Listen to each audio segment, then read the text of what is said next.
আপনারা দীর্ঘ সময় ধরে বক্তব্য শুনেছেন। আজকে শুধু জাতীয় যুব শক্তি বা জাতীয় নাগরিক পার্টি নয়, আপনাদের এই যুব সম্মেলনে উপস্থিত হয়েছিলেন, সংহতি জানিয়েছেন বাংলাদেশের বিভিন্ন পর্যায়ের রাজনৈতিক দল, বাংলাদেশ জাতীয়তাবাদী দল, বাংলাদেশ জামাত ইসলামী, আমার বাংলাদেশ পার্টির প্রতিনিধিরা আজকে এখানে উপস্থিত ছিলেন। আপনাদের এই অনুষ্ঠানে আয়োজনে উপস্থিত ছিলেন বাংলাদেশের বিভিন্ন রাজনৈতিক দলের যুব সংগঠক, যুব সংগঠনের নেতৃবৃন্দ। আমরা তাদেরকে আন্তরিকভাবে ধন্যবাদ এবং কৃতজ্ঞতা জানাচ্ছি। জাতীয় নাগরিক পার্টি যেরকম গণ অভ্যুত্থানের মধ্য থেকে, রাজপথ থেকে গড়ে ওঠা দল, গণ অভ্যুত্থানের নেতৃবৃন্দদের নেতৃত্বে এই দল প্রতিষ্ঠিত হয়েছে এবং সারা দেশে সংগঠিত হচ্ছে, একইভাবে জাতীয় যুব শক্তিও জুলাই গণ অভ্যুত্থানের রাজপথ থেকে গড়ে ওঠা একটি সংগঠন। এই জুলাই গণ অভ্যুত্থানের নেতৃত্বে আমাদের যে সকল তরুণরা ছিল, তার মধ্যে অন্যতম তরিকুল ইসলাম, যিনি স্লোগানে আমাদেরকে মাতিয়ে রেখেছিলেন সেই জুলাইয়ের দিনগুলোতে, এবং আপনাদের সাথে রয়েছে ডক্টর জাহিদুল ইসলাম, যিনি জুলাই গণ অভ্যুত্থানে অংশগ্রহণ করেছেন এবং নিরাপদ সড়ক আন্দোলন থেকে তিনি তরুণ যুবদের নিয়ে কাজ করছেন, এবং আপনাদের মুখ্য সংগঠক ফরহাদ সোহেল, যিনি উত্তরায় তরুণদেরকে সংগঠিত করেছিলেন। ফলে জুলাই গণ অভ্যুত্থানের সেই স্পিরিট, সেই আকাঙ্ক্ষা, সেই লেগেসি নিয়েই জাতীয় যুব শক্তি প্রতিষ্ঠিত হয়েছে এবং এগিয়ে চলছে। এটা আমাদের সবসময় মনে রাখতে হবে। গণ অভ্যুত্থানের 1 বছর পার হয়েছে, ফলে অনেক ধরনের হিসাব নিকাশ আমরা করছি যে গণ অভ্যুত্থানের 1 বছরে আমরা কি পেলাম, তরুণরা কি পেল, দেশ কতটুকু পরিবর্তন হলো। কারণ এই হিসাব নিকাশ না করে নিলে আমরা বুঝবো না আমাদের আগামীর দায়িত্বটা কি। গণ অভ্যুত্থানের 1 বছরে আমাদের আকাঙ্ক্ষা পূরণ হয় নাই। যে নতুন বন্দোবস্তের জন্য আমরা লড়াই করেছিলাম, জীবন দিয়েছিলাম, জীবন দিতে প্রস্তুত ছিলাম, সেই নতুন বন্দোবস্ত, নতুন বাংলাদেশ আমরা পাই নাই। ফলে আমরা সেই সময় থেকে এখন পর্যন্ত বলে এসেছি, এই জন্য আমাদের জুলাই গণ অভ্যুত্থান সমাপ্ত হয় নাই। আমাদের এই লড়াই, তরুণদের এই লড়াই, এই দায়িত্ব সমাপ্ত হয় নাই। আমরা দেখেছি ৭১ পরবর্তী বাংলাদেশে কিভাবে লুটপাট হয়েছে, কিভাবে রক্ষী বাহিনী তৈরি করে গণতন্ত্রকে হত্যা করা হয়েছে, লুটপাট করা হয়েছে, বাকশাল কায়েম করা হয়েছিল। আমরা দেখেছি ৯০-এর গণ অভ্যুত্থানের পরেও যেই প্রতিশ্রুতি জনগণকে দেওয়া হয়েছিল, ছাত্র সমাজকে দেওয়া হয়েছিল, সেই প্রতিশ্রুতি রক্ষা করা হয় নাই। ফলে ২৪-এর গণ অভ্যুত্থানকে ব্যর্থ করে দিতে, ২৪-এর গণ অভ্যুত্থানের প্রজন্মকে প্রতারিত করতে সকল ধরনের আয়োজন সম্পন্ন হয়েছে। কিন্তু আমরা বলতে চাই, সমীকরণ এখনই শেষ হয়ে যায় নাই। ফলে যারা এখনই সমীকরণ মিলায় ফেলছে, তারা ভুল পথে হাঁটছে। গণ অভ্যুত্থানের শক্তি, তারুণ্যের শক্তি এখনো রাজপথে আছে, এখনো মাঠে আছে। গত 1 বছর ছাড় দিয়েছি, জুলাই ঘোষণাপত্রে ছাড় দিয়েছি, জুলাই সনদে কোনো ছাড় হবে না। 1% ছাড়ও জুলাই সনদে দেওয়া হবে না। যেই মৌলিক সংস্কারের রূপরেখা জনগণের পক্ষ থেকে ঘোষণা করা হয়েছে, যেই মৌলিক সংস্কার, যেই নতুন বন্দোবস্তের কথা আমরা বলেছি, যেখানে গণতন্ত্র নিশ্চিত হবে, স্বৈরাচার আর ফিরে আসতে পারবে না, রাষ্ট্র কাঠামোকে গণতান্ত্রিক হিসেবে করে তুলব, সেই জুলাই সনদে আমরা 1 বিন্দু পরিমাণ ছাড় দিব না। আমরা নির্বাচন চাই। নির্বাচন, গণতন্ত্র, ভোটাধিকারের জন্যই আমাদের লড়াই ছিল। কিন্তু আমরা এর সাথে এও বলেছি, পরিবর্তনের মধ্য দিয়ে বাংলাদেশকে যেতে হবে। বাংলাদেশের এই মুহূর্তে সবচেয়ে বড় সংকট হচ্ছে স্থিতিশীলতা এবং জাতীয় ঐক্য ধরে রাখা। যদি রাজনৈতিক দলগুলো, রাজনৈতিক শক্তিগুলো নিজেদের মধ্যে জাতীয় ঐক্য ধরে রাখতে না পারে, দেশের স্থিতিশীলতা নিশ্চিতে নিজেদের মধ্যে ছাড় দেওয়ার মানসিকতা তৈরি না হয়, ফলে আরেকটি 1-11 আসবে। কারণ আমরা ইতিহাসে এটাই দেখেছি।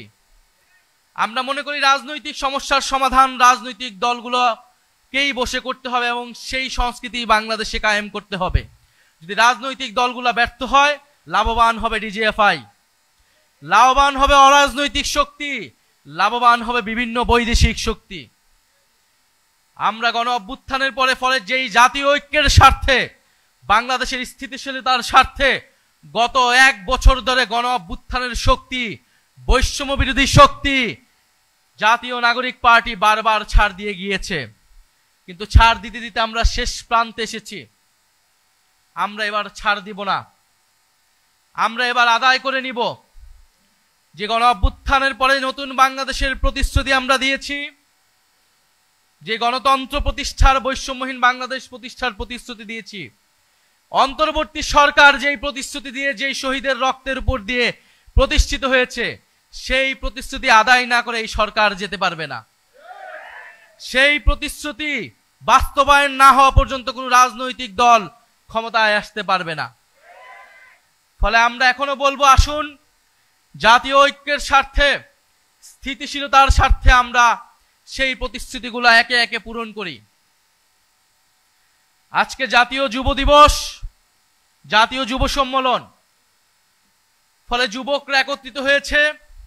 আমরা দীর্ঘ সময় ধরে আপনাদের স্বপ্ন সম্ভাবনার কথা শুনেছি। আমরা দেখেছি বিগত 16 বছরে এদেশে তরুণদের সাথে কিভাবে ট্রিট করা হয়েছে। শুধু 16 বছর নয়, আমরা গত 54 বছরের ইতিহাসও দেখেছি। তরুণরা বারবার রক্ত দিয়েছে, বারবার রুখে দাঁড়িয়েছে, বারবার স্বৈরাচারের বিরুদ্ধে দাঁড়িয়েছে এবং বারবার প্রতারিত হয়েছে। গত 16 বছর ধরে বারবার রাজনৈতিক দলগুলোর পক্ষ থেকে, ফ্যাসিবাদ বিরোধী দলগুলোর পক্ষ থেকে আহ্বান করা হয়েছিল, তরুণরা কেন রাজপথে নেমে আসছে না, ছাত্ররা কেন রাজপথে নেমে আসছে না। জেনজিরা অ্যাপলিটিক্যাল, তারা রাষ্ট্র নিয়ে ভাবে না, সমাজ নিয়ে ভাবে না। এই জেনজিরা কিন্তু সেই ভুল ভেঙেছে। তারা প্রমাণ করে দিয়েছে তারা রাষ্ট্র, সমাজ, দেশ নিয়ে ভাবে। সবচেয়ে দেশপ্রেমিক প্রজন্ম এই জুলাই গণ অভ্যুত্থানে রাজপথে নেমেছে, জীবন দিয়েছে, বুলেটের সামনে দাঁড়িয়েছে। কিন্তু বিনিময়ে কি পেয়েছে? যদি এই তরুণদেরকে আমরা বাংলাদেশের যারা ক্ষমতা কাঠামোয় রয়েছে, যারা ক্ষমতা নির্ধারণ করে, তারা যদি আবারও প্রতারিত করি, এই দেশের আর কোনো ভবিষ্যৎ নাই। তরুণরা বারবার জীবন দিবে, রক্ত দিবে রাজনৈতিক দলগুলোকে ক্ষমতায় নেওয়ার জন্য, আর বাংলাদেশের বড়নগরের ভাগ্যের কোনো পরিবর্তন হবে না, এইটা বাংলাদেশের তরুণরা আর মেনে নেবে না।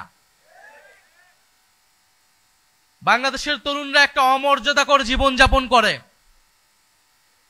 একটা হীনমন্যতা নিয়ে তাদেরকে জীবনযাপন করতে হয়, একটা হতাশা নিয়ে তাদেরকে বেঁচে থাকতে হয় পরিবারে, সমাজে, রাষ্ট্রে।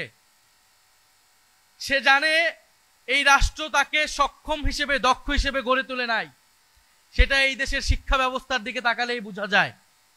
সে জানে সে যদিও কোনো না কোনো ভাবে পড়াশোনা করে বিশ্ববিদ্যালয়ে যেতে পারে, বিশ্ববিদ্যালয় থেকে বের হয়ে তার কোনো কর্মসংস্থান নাই।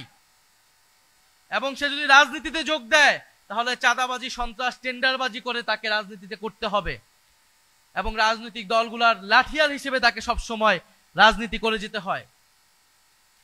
ফলে তরুণদের এই হতাশা, হীনমন্যতা থেকেই তরুণরা রাজনীতিতে এতদিন আসে নাই, বিপ্লবে আসে নাই, রাজপথে আসে নাই। জুলাই গণ অভ্যুত্থানে তারা এসেছে, সাড়া দিয়েছে বিবেকের তাড়নায়, স্বপ্ন দেখেছিল। ফলে সেই স্বপ্ন যদি আবারও ভঙ্গ হয়, সেই স্বপ্ন যদি আবারও প্রতারিত হয়, বাংলাদেশের জনগণ কোনোদিনই ক্ষমা করবে না, যারা এর জন্য দায়ী থাকবে। কিন্তু আমরা আজকে এখানে বলতে এসেছি, সেই স্বপ্ন ভঙ্গ আমরা হতে দিব না। বাংলাদেশের জুলাইয়ের প্রজন্মকে আমরা প্রতারিত হতে দিব না।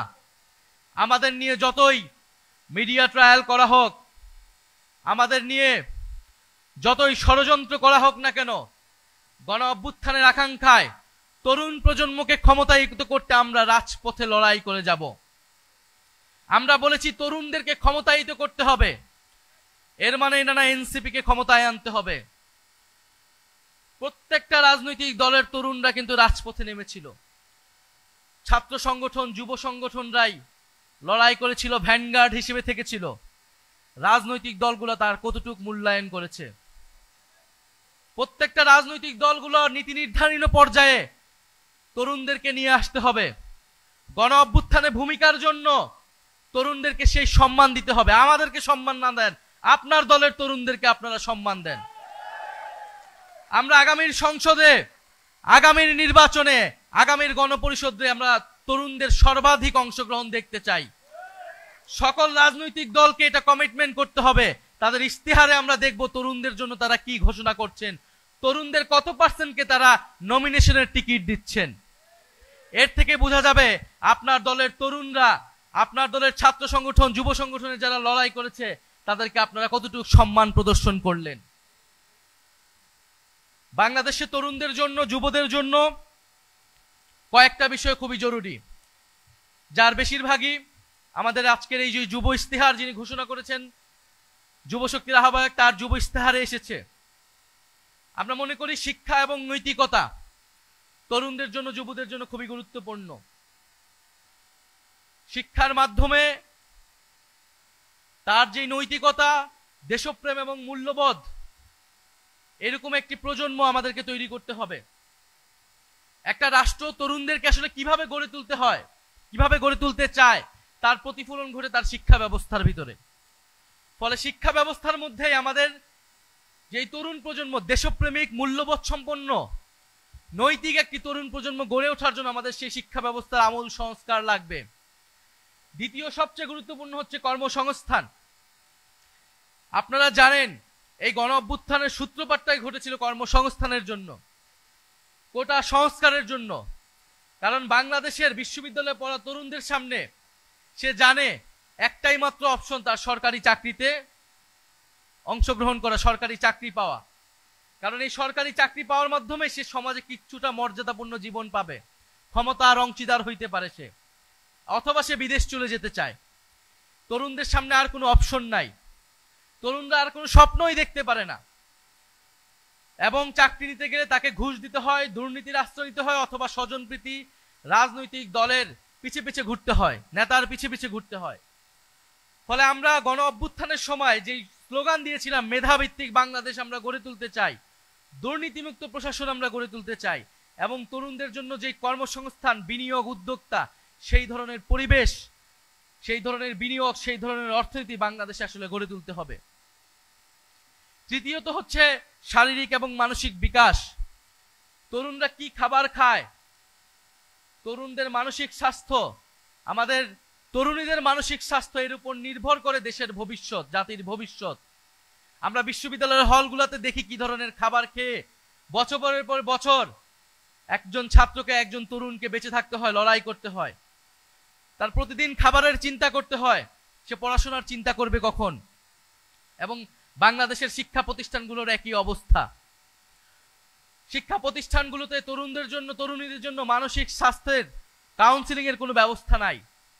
যারা রাজনীতিতে আসে, বিশেষত মেয়েরা, আপনারা দেখেছেন গণ অভ্যুত্থানের পরে বৈষম্যবিরোধী ছাত্র আন্দোলনে যেই হাজার হাজার মেয়েরা অংশগ্রহণ করেছিল এবং পরবর্তীতে রাজনীতি করার স্বপ্ন দেখেছিল, তারা বেশিরভাগ বাসায় চলে যেতে বাধ্য হয়েছে। সোশ্যাল মিডিয়া থেকে শুরু করে সামাজিক পরিসর, রাজনৈতিক পরিসরে তারা বুলিং এর শিকার হয়েছে, মানসিকভাবে তারা বিপর্যস্ত হয়ে গিয়েছে। এবং জাতীয় নাগরিক পার্টি সহ বাংলাদেশে রাজনীতি করে সকল তরুণীরাই, তরুণী নেত্রীরাই কিন্তু এই সমস্যার ফেস করতে হয় তাদেরকে। ফলে সেই শারীরিক এবং মানসিক স্বাস্থ্যের দিকে আমাদের সবসময় খেয়াল রাখতে হবে। আরেকটি গুরুত্বপূর্ণ বিষয় হচ্ছে জাতীয় প্রতিরক্ষার অংশ হিসেবে তরুণদেরকে গড়ে তুলতে হবে। তরুণদেরকে সামরিকভাবে ট্রেনিং করতে হবে, বাংলাদেশের গণপ্রতিরক্ষার অংশীদার করতে হবে তরুণদেরকে। বাংলাদেশের সার্বভৌমত্ব রক্ষার জন্য তরুণদেরকে সবসময়ের জন্য প্রস্তুত হিসেবে রাখতে হবে। ফলে বাংলাদেশের তরুণরা লড়াই করতে চায়, যুদ্ধ করতে চায়, দেশ গঠন করতে চায়। এখন এই তারুণ্যের যে শক্তি, গণ অভ্যুত্থানের পরে যে শক্তি বাংলাদেশের তরুণদের মধ্যে এখনো রয়েছে, সেই শক্তিকে আমরা কতটুকু কাজে লাগাবো, এই রাষ্ট্র কতটুকু কাজে লাগাবো, সেই সিদ্ধান্ত আমাদেরকেই নিতে হবে। প্রিয় বন্ধুগণ, সারা দেশে জাতীয় যুব শক্তির যে আলোড়ন তৈরি হয়েছে, আমরা জুলাই পদযাত্রার মধ্য দিয়ে এটি দেখেছি।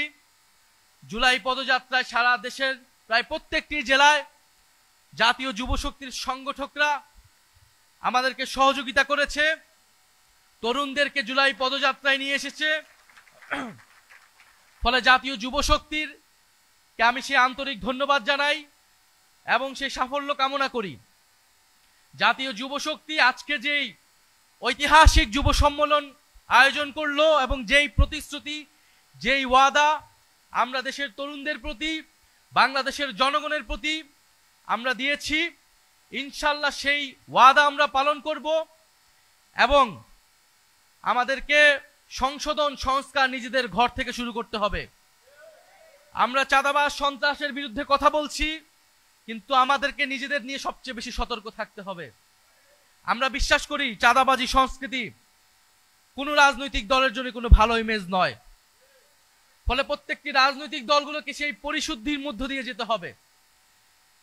যারা জাতীয় নাগরিক পার্টি, জাতীয় যুব শক্তির নাম খারাপ করার জন্য, অন্যায় সুবিধা নেওয়ার জন্য এখানে অন্তর্ভুক্ত হয়েছে বা হওয়ার চেষ্টা করছে, তাদের বিরুদ্ধে আপনারা কঠোর ব্যবস্থা গ্রহণ করবেন। প্রিয় যুব বন্ধুগণ, গণ অভ্যুত্থানের পরে নানাভাবে চেষ্টা করা হচ্ছে গণ অভ্যুত্থানের শক্তি, তারুণ্যের শক্তিকে অবদমন করার জন্য। এই গণ অভ্যুত্থানে তারুণ্যের শক্তি শুধু বাংলাদেশ নয়, পৃথিবীর তরুণদেরকে প্রভাবিত করেছিল, অনুপ্রাণিত করেছিল। আজকে আমরা আন্তর্জাতিক যুব সম্মেলনে, আন্তর্জাতিক যুব দিবস উপলক্ষে এই যুব সম্মেলন থেকে আমাদের গণ অভ্যুত্থানে সারা বিশ্বের যে সকল তরুণরা আমাদের পক্ষে অংশগ্রহণ করেছিল তাদেরকে ধন্যবাদ জানাই, তাদেরকে স্মরণ করি এবং ফিলিস্তিন, গাজা সহ পৃথিবীর সকল নিপীড়িত জাতিগোষ্ঠীর তরুণরা যারা লড়াই করছে, আমরা তাদের সাথে সংহতি জ্ঞাপন করি। আমরা স্মরণ করি জুলাই গণ অভ্যুত্থানের সকল শহীদদের, জুলাই গণ অভ্যুত্থানে আমাদের আহত যোদ্ধাদের এবং জুলাই গণ অভ্যুত্থানে অংশ নেওয়া সকল তরুণ যুবদের। ইনশাল্লাহ আমরা যেই স্বপ্ন দেখছি, যেই নতুন বাংলাদেশের জন্য আমরা লড়াই করেছি, লড়াই করে যাচ্ছি, যুব শক্তি সেই লড়াইয়ে অগ্রগামী হবে, অগ্রসৈনিক হবে, বাংলাদেশকে পথ দেখাবে। আমরা বিশ্বাস করি জাতীয় যুব শক্তি শুধু জাতীয় নাগরিক পার্টির ভ্যানগার্ড নয়, বাংলাদেশের স্বাধীনতা সার্বভৌমত্বের ভ্যানগার্ড হিসেবে আবির্ভূত হবে। ফলে যুব শক্তির ভিতরে আমরা সেই সম্ভাবনা দেখি। ইনশাল্লাহ যুব শক্তি রাষ্ট্রশক্তি হবে এবং আমরা বিশ্বাস করি তারুণ্যের প্রথম ভোট তারুণ্যের পক্ষে হবে, তারুণ্যের প্রথম ভোট তারুণ্যের পক্ষে হোক। এই স্লোগান নিয়ে আমরা বাংলাদেশের প্রতিটি গ্রামে গঞ্জে, প্রতিটি উপজেলায়, প্রতিটি থানায় আমরা পৌঁছে যাব। আমাদের জুলাইয়ের পদযাত্রা এখনো শেষ হয় নাই। আমরা দ্রুতই আবার মাঠে নামছি, দ্রুতই আবার আপনাদের জনগণের কাছে আসছি।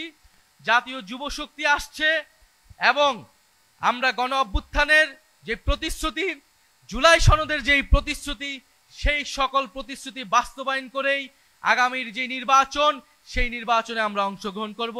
ইনকিলাব জিন্দাবাদ, এনসিপি জিন্দাবাদ, জাতীয় যুব শক্তি জিন্দাবাদ।